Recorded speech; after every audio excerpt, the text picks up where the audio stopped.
гучна новина, власне кажучи, яка з'явилася буквально вчора у західній пресі і вже розлетілася такими яскравими заголовками по світу. Вже реакція, зрештою, Кремля на цю тему виникла так само. Це спроба НАТО активувати ядерне озброєння своєї стан боєготовності і підвищити ефективність ймовірного застосування ядерної зброї. До, власне, таких повідомлень призвели заяви генсека НАТО Єнса Столтенберга, який у інтерв'ю якраз газеті «Телеграф» заявив, що Альянс веде переговори про розгортання більшої кількості ядерної зброї на тлі зростаючої загрози з боку Росії та Китаю. Тобто це, по суті, така ядерна відповідь Північно-Атлантичного альянсу на шантаж, на спроби залякування з боку Кремля, з боку Путіна, от саме ядерною бомбою, ядерними боєголовками. І Столтенберг в інтерв'ю «The Telegraph» зазначив, що Північно-Атлантичний альянс НАТО повинен показати свій ядерний арсенал світу, аби надіслати пряме послання ворогам. Ну, коротше кажучи, не піддаються на шантаж у Альянсі, на шантаж Москви, на шантаж Кремля і готові відповідати так само демонстрацією своєї готовності задіяти ядерну зброю у разі, власне, такої необхідності. Столтенберг повідомив, що між членами Альянсу проводяться консультації зараз щодо виведення ракет зі сховищ і приведення їх у стан бойової готовності як засобу стримування.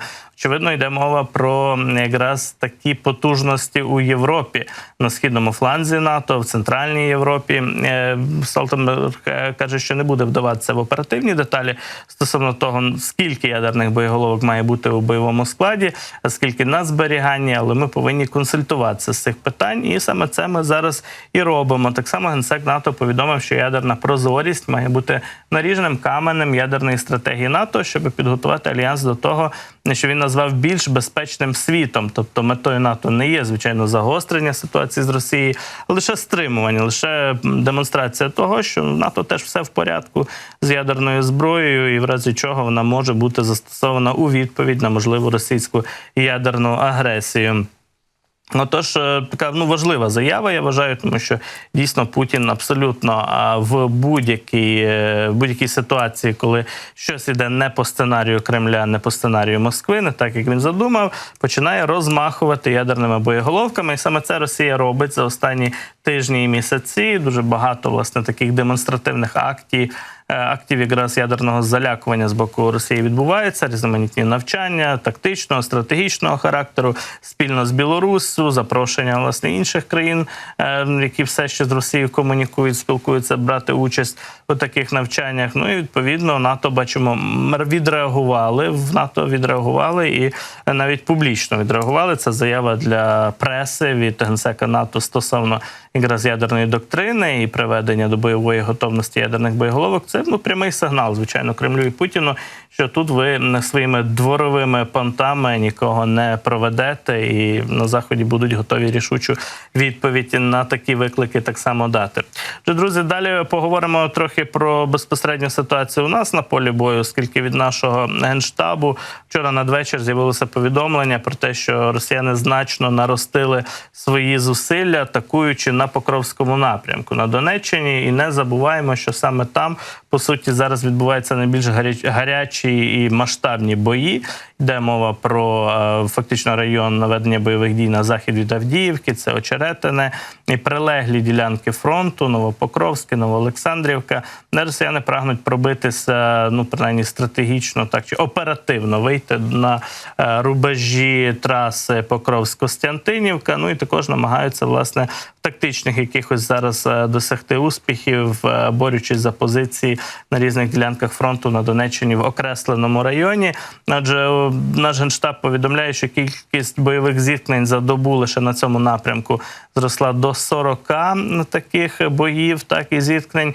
І це найбільший показник від початку червня за підтримки всіх наявних засобів вогневого ураження, авіації, артилерії, озброєння, бойових машин, ударних БПЛА, FPV-дронів і стрілецької зброї. Росіяни намагаються вклинитися в бойові порядки наших захисників поблизу Новоолександрівки, Євгенівки, Калинового, Сокола, Новоселівської, Першої і Уманського.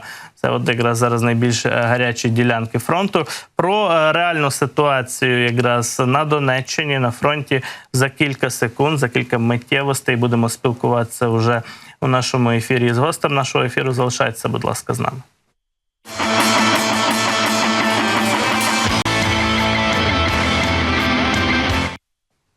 Продовжуємо нашу розмову в прямому етері із нашим гостем, офіцер 59-ї окремої мотопіхотної бригади імені Якова Гандзюка Сергій Цехоцький з нами на зв'язку. Пане Сергію, радий вас вітати в нашому ефірі. Доброго ранку і слава Україні. Героям слава, вітаю вас.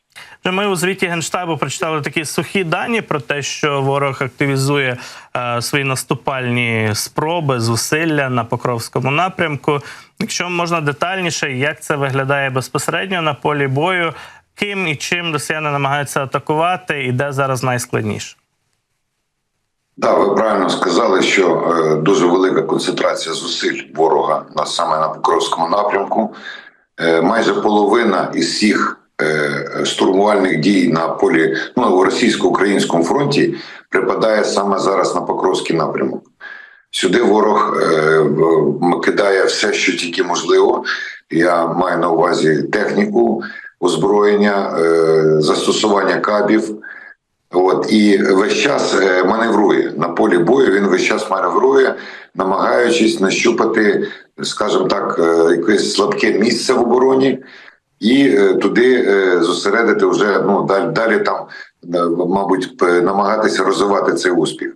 Але наразі йому це не вдається і сподіваємося, що не вдасться, тому що, незважаючи на ту інтенсивність, я кажу зараз безпосередньо в першу чергу про підрозділи нашої бригади, лінія смуги тримається великими зусиллями, майстерністю, мужністю кожного і кожної учасниці цієї війни на цій ділянці. Ворог, скажімо так, втрачає велику кількість живої сили, і техніку там, де він її застосовує.